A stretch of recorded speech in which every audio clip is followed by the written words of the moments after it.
वो पृथ्वी पर जीवित अंतिम मानव है। प्रत्येक दिन एक पुनरावृत्ति जैसा प्रतीत होता है, मानो समय ने स्वयं उसे त्याग दिया हो। सभी संसाधन उसके लिए उपलब्ध है, क्योंकि अब कोई उसे रोकने वाला नहीं है। उसका शयन कक्ष सड़क के बीचों बीच स्थापित है। बिना किसी चिंता के वो 1000 वर्ष पुरानी प्राचीन वस्तु को रात्रि पात्र के रूप में उपयोग करता है। ये विचित्र किंतु वैभवपूर्ण है, क्योंकि कोई आलोचना करने वाला नहीं है, इसलिए उसे वस्त्र पहनने की आवश्यकता नहीं लगती। वो ठीक सुबह 6 बजे जागता है। घर में उपलब्ध जो कुछ भी हो उसे खाने के लिए उपयोग करता है। वो अपने मुक्त घूमने वाले मुर्गियों को दलिया खिलाता है, जो उनके लिए एक विशेष भोजन है। कुछ ताजा स्ट्रॉबेरी दोपहर के नाश्ते के लिए उत्तम है। वो अपने मक्के को पानी देने के लिए अग्निशमन वाहन का उपयोग करता है। जनरेटर को पेट्रोल से भरा जाता है, जो उसके अस्थायी घर को शक्ति प्रदान करता है। वो रेडियो चालू करता है, हमेशा की तरह चैनल बदलता रहता है, और जैसा कि हर बार होता है, कोई उत्तर नहीं देता।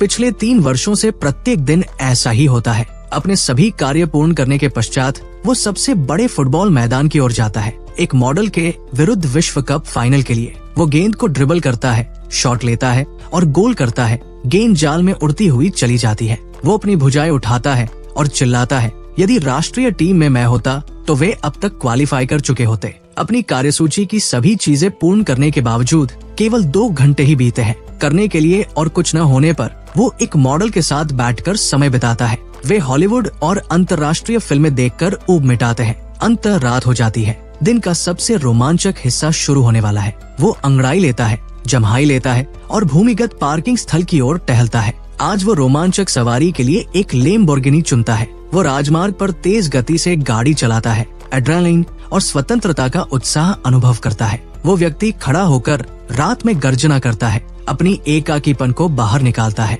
अचानक वो भयभीत होकर रुकता है, क्योंकि उसे सामने एक आकृति दिखाई देती है। वो घबराहट में स्टीयरिंग व्हील को एक और झटका देता है। गाड़ी चीखती हुई रुक जाती है, ठीक समय पर, किंतु रेलिंग से टकराने से नहीं बच पाती। उसे अपने चेहरे पर लगे कटों की भी परवाह नहीं होती, बल्कि वह एक टॉर्च लेता है और सामने की ओर रोशनी डालता है। उसका दिल तेजी से धड़क रहा है, भय और आशा का मिश्रण। रोशनी की किरण में एक छोटी लड़की खड़ी है, जो एक भेड़ को पकड़े हुए है। जब उसने एक अन्य जीवित व्यक्ति को देखा तो वो उससे भी अधिक भावुक हो उठी। वो फूट फूट कर रोने लगी, बेकाबू होकर सिसकने लगी। फिर वो उसकी बाहों में झपट पड़ी, कस कर लिपट गई। उसके आलिंगन की गर्माहट को महसूस करते हुए उसे अंततः विश्वास हुआ कि वो अकेला नहीं है। वो उसे आश्रय में ले गया और उसे हर प्रकार का भोजन प्रदान किया। लड़की ने भूखेपन से भोजन खाया, मानो उसे युगों से उचित भोजन न मिला हो। जब वो तृप्त हो गई, उसने उसे बताया कि अभी भी कई जीवित लोग बचे हैं। उसने सैटेलाइट रेडियो चालू किया और वर्षों बाद पहली बार एक स्पष्ट संकेत प्राप्त हुआ। उत्तरी अमेरिका ने पहले ही सामाजिक व्यवस्था बहाल कर दी थी। उन्होंने विश्व भर में 26 शहरों में कार्यालय स्थापित किए थे, पुनर्निर्माण में सहायता और बचे हुए लोगों को एकत्र करने के लिए। चाहे कोई उत्तरी अमेरिका में स्थानांतरित होना चाहे या स्थानीय रूप से अपने घर का पुनर्निर्माण करना चाहे, संयुक्त गठबंधन ने समर्थन का वादा किया था। वो व्यक्ति इतना स्तब्ध था कि ऐसा लगा जैसे उसके मन में लाखों अलपाका दौड़ रहे हों। फिर उत्साह ने उसे बिजली की तरह मारा। अभी भी लोग बचे थे। 3 पूरे वर्षों तक खंडहरों में भटकने के बाद एक भी व्यक्ति को न देखकर उसने एकाकीपन को अपनी नियति मान लिया था। किंतु अब आशा थी। उसी रात दोनों ने बैंक की ओर जाने का निर्णय लिया, जो गठबंधन के निकटतम चौकी वाला शहर था। अगली सुबह वे आपूर्ति पैक करते हैं और यात्रा की तैयारी करते हैं। फिर एक मजबूत जी-वैगन की स्टीयरिंग संभालकर वे सड़क पर निकल पड़ते हैं। रास्ते में वे कभी कभी मानव कंकालों से गुजरते हैं, जो विश्व के पतन की कठोर याद दिलाते हैं। विराम के दौरान उसने लड़की को गाड़ी चलाना सिखाया। वे एक परित्यक्त ग्रामीण बाग में पहुँचे। लड़की ने उतरकर खोजबीन की और पाया कि वहाँ अभी भी बहुत सारे तरबूज और अंगूर उग रहे हैं। उसने उसे एक खाली टोकरी फेंकी और कहा, कुछ फल चुन लो, मैं थोड़ी देर में वापस आता हूँ। किंतु वो ज्यादा दूर नहीं गया था कि लड़की घबराहट में उसके पीछे दौड़ी। जब उसे पता चला कि वो आपूर्ति की तलाश में जा रहा है, उसने साथ चलने की जिद की। एक आह भरते हुए उसने उसे एक और टोकरी थमाई। हमें अलग होना होगा, नहीं तो हम कल तक बेंग नहीं पहुंच पाएंगे। बस और फल इकट्ठा कर लो, मैं जल्दी वापस आऊंगा। मैं अब अंगूर नहीं चाहती, बस मुझे छोड़कर मत जाओ, उसने रोते हुए कहा। उसकी आवाज कांप रही थी और उसका चेहरा हृदय विदारक था। वो एक क्षण के लिए ठिठका, फिर धीरे से उसके गाल को छुआ और नरम स्वर में बोला, तू अंगूर नहीं चाहती। लेकिन अब मैं चाहता हूँ।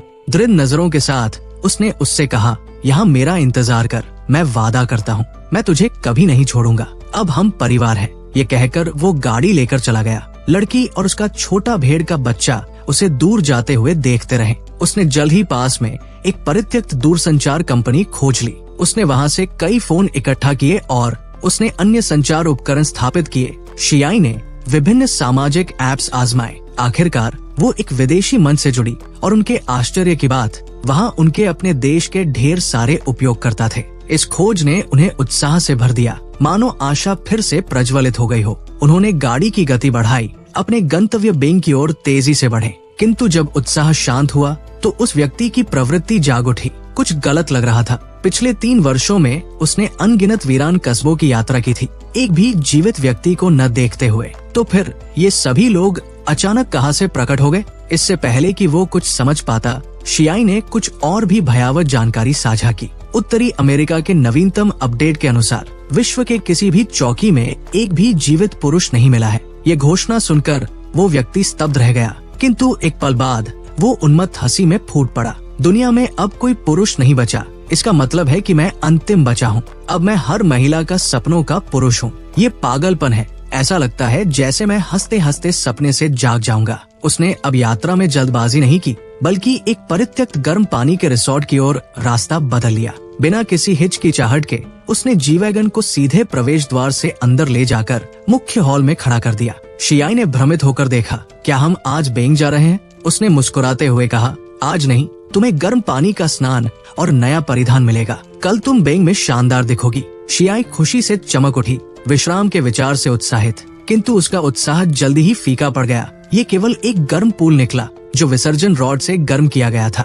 फिर भी इस समय में एक गर्म स्नान भी ऐसा विलास था जिसका अधिकांश लोग केवल सपना देख सकते थे। जब पानी गर्म हो गया तो वो व्यक्ति शियाई के लिए साफ कपड़े ढूंढने के लिए उठा। जैसे ही वो दरवाजे से बाहर निकला, उसे एक महत्वपूर्ण प्रश्न याद आया। वो दौड़कर वापस आया और चिल्लाया, स्नान में उतरने से पहले हीटर को अनप्लग कर देना, ये खतरनाक है। उसके वाक्य पूरा करने से पहले ही शियाई ने स्नान से एक तीखी चीख निकाली। दरअसल उसने अभी अभी अपने कपड़े पूरी तरह उतारे थे और अब दुनिया के अंतिम पुरुष ने सब कुछ देख लिया था। शर्मिंदगी में वो तुरंत पलटा और कमरे से बाहर भाग गया। अगले दिन जब वे बेंग में पहली सभा स्थल के निकट पहुँचे, शियाई ने अचानक खेतों में कुछ देखा। कुछ आकृतियां हिल रही थी, जैसे वे खेती कर रही हों।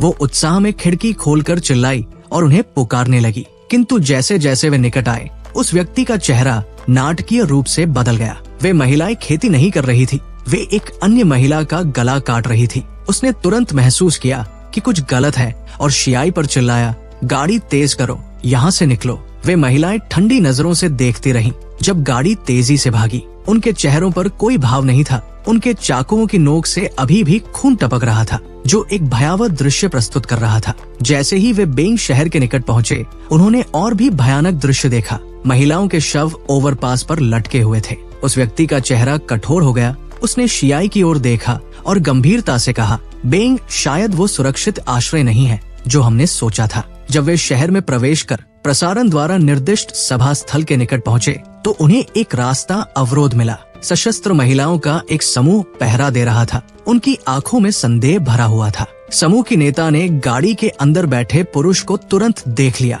ऐसी दुनिया में जहाँ कोई अन्य जीवित पुरुष नहीं मिला था, उसकी उपस्थिति ने तुरंत खतरे की घंटी बजा दी। हथियार उठाए गए, अब गाड़ी से बाहर निकलो। उस व्यक्ति ने गाड़ी से एक रिंच पकड़ लिया, अपने जीवन के लिए लड़ने को तैयार। तभी एक आवाज किनारे से गूंजी, नाना, ये हमारे साथ है। 2 चोटियों वाली एक लड़की तेजी से दौड़ कर आई। उसने तुरंत बोलना शुरू किया, वो नई है, उसे अभी कुछ पता नहीं कि चीजें कैसे काम करती है, उसे नजरअंदाज करो। वो पहले खेल स्कूल में तैराक थी। इतने हार्मोन इंजेक्शन लिए कि उसका कंठमणि लगभग उभर आया। वो मजाक करते हुए बात कर रही थी। उसने अपने बैग से कुछ चॉकलेट निकाले और नाना को दे दिए। इस समय में चॉकलेट एक दुर्लभ विलासिता थी और जैसे ही नाना ने इसे लिया, उसने बिना एक और शब्द कहे उन्हें जाने का इशारा किया। गाड़ी में वापस शियाई ने चोटियों वाली लड़की का हृदय से आभार व्यक्त किया। हमें बचाने के लिए धन्यवाद। उस व्यक्ति ने आगे झुककर पूछा, वे लोग कौन हैं? लड़की ने लापरवाही से जवाब दिया, वो डोंगे सेना है।